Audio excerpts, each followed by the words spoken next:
Well, despite COP27's climate focus, the war in Ukraine is also arousing strong feelings there. On Tuesday, activists disrupted an event hosted by the Russian delegation to protest Russia's invasion of Ukraine and the export of Russian fossil fuels. People in Ukraine are dying, and your industry, your fossil fuel industry, that's killing the people. It's literally responsible for the workers. You're despicable. You're despicable. You deserve no respect. No respect. No respect. You're war criminals. Your fossil fuel industry is killing the people.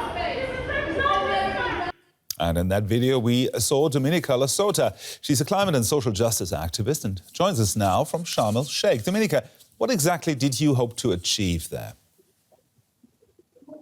We, first of all, wanted to disrupt the panel because we think that, if Russian Federation hopes to have some kind of public opening at an international conference and convince us that they are doing something good for our future, for our safety, they are very wrong. We went there and we protested at the very beginning of that event. The Russian Federation here has 150 delegates, including including 30 fossil fuel representatives. And so for us, it's obvious that war criminals have no space at summits like this. And so from our side, there was absolutely no agreement for this panel to go ahead.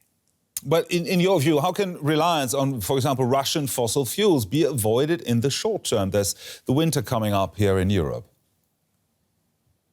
Yeah, I think, the embargo will not happen from one week to another. But what we are seeing right now is the situation where Europe has got itself tied to Europe's biggest dictator, Putin. And I think we must ramp up our efforts to cut ourselves from Russian gas, most importantly. And Germany here has an incredible stake in that because so far it still remains the biggest sponsor of Russian war machine. And despite the energy challenges, we have to keep going because the Russian attacks are incredibly strong and they are killing Ukrainians as we speak. This winter, in order to survive, we have to do everything to ensure heating for people across Europe. We know that in countries like mine in Poland, the energy poverty rates will rise extremely high. And so we have to provide the citizens with any sort of safety. But we must finally start acknowledging that these ties to dictators and to their fossil fuel energy means no energy security for anyone. And this has to be a wake-up call for us to ramp up just transition, to put those heat pumps there, to put the solar panels on every rooftop possible, and to provide us and finally pursue climate action, which is the solution also to this deadly reliance on dictators like Putin. Yeah, but in the short term, what can be done? In the short term, we have to cut our energy demand. We have to reduce the energy. We use so much energy and we waste so much electricity. And so we have to reduce that so much so that, that reliance on Putin and other dictators is as small as possible.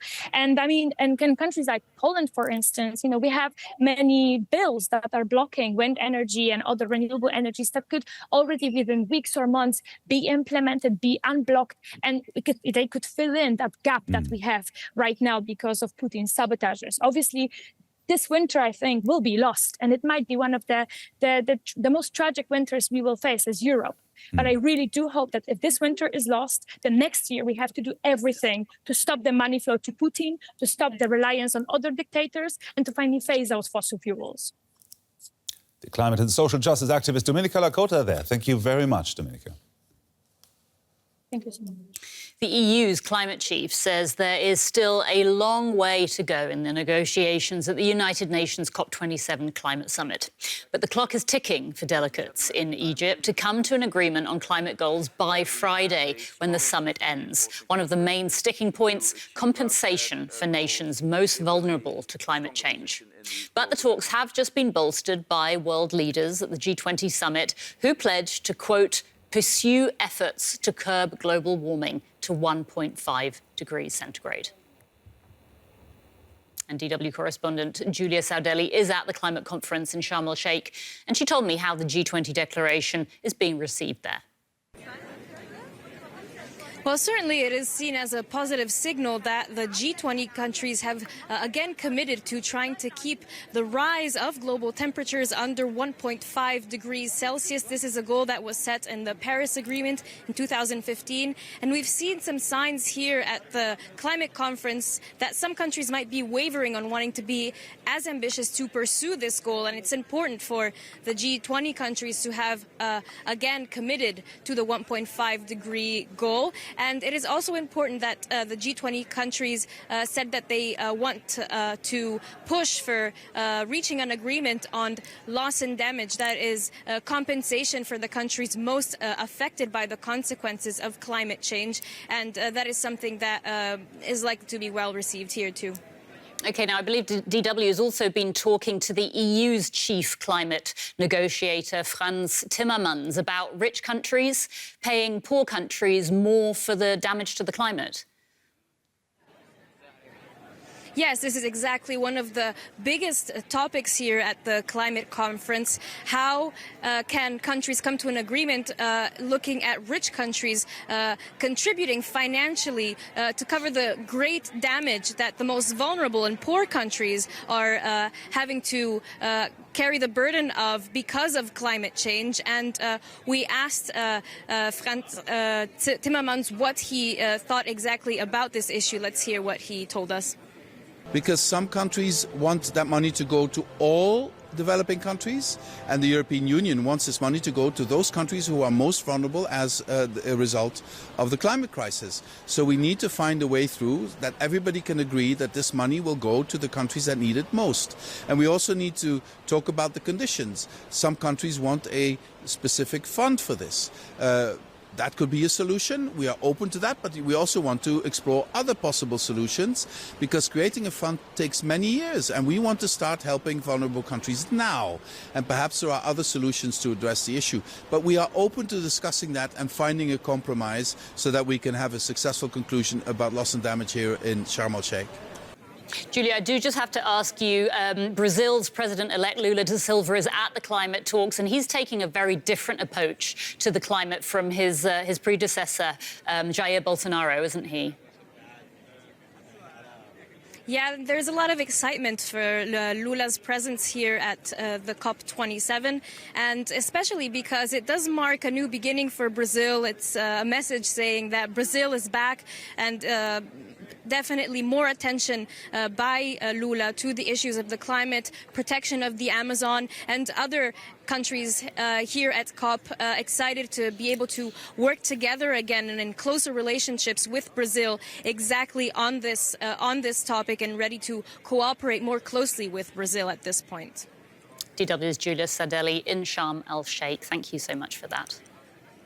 Now, one way to slow climate change is to rely more on renewable energy, and that's where wind turbines come in. They can be effective if there's enough wind, but their size and noise make them unpopular with local residents. Now, a totally new, more compact design could improve their reputation. Its creators hope the wiggling turbines will revolutionize the landscape. Flickering shadows, infrasound, a death trap for birds.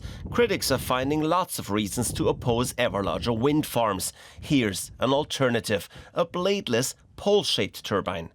Wind generates electricity through vibrations alone, almost silently. The inspiration, the collapse of the Tacoma Bridge in the US in 1940, a structure undone by wind.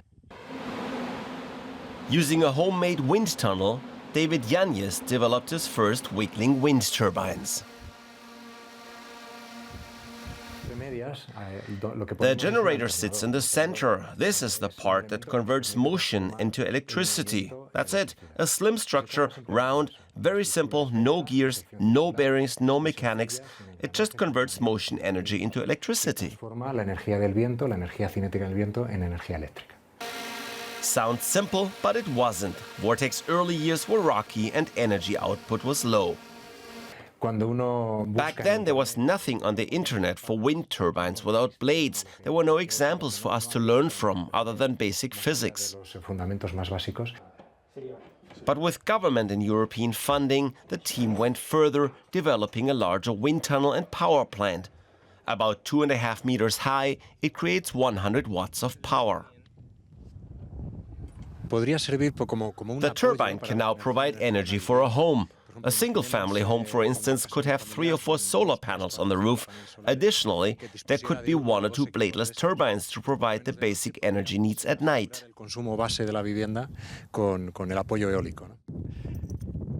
The decisive advantage of the wiggling wind turbines, they can be put in populated areas, even cities.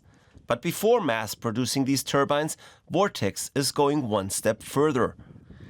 They received an order from Saudi Arabia for larger versions. They're destined for Neom, the new city in the middle of the desert, which is currently being built. 4 of them will be shipped soon. They've given us this wonderful opportunity to build turbines 7 and 8 meters high. This is a great opportunity for us to learn more and develop the technology even further.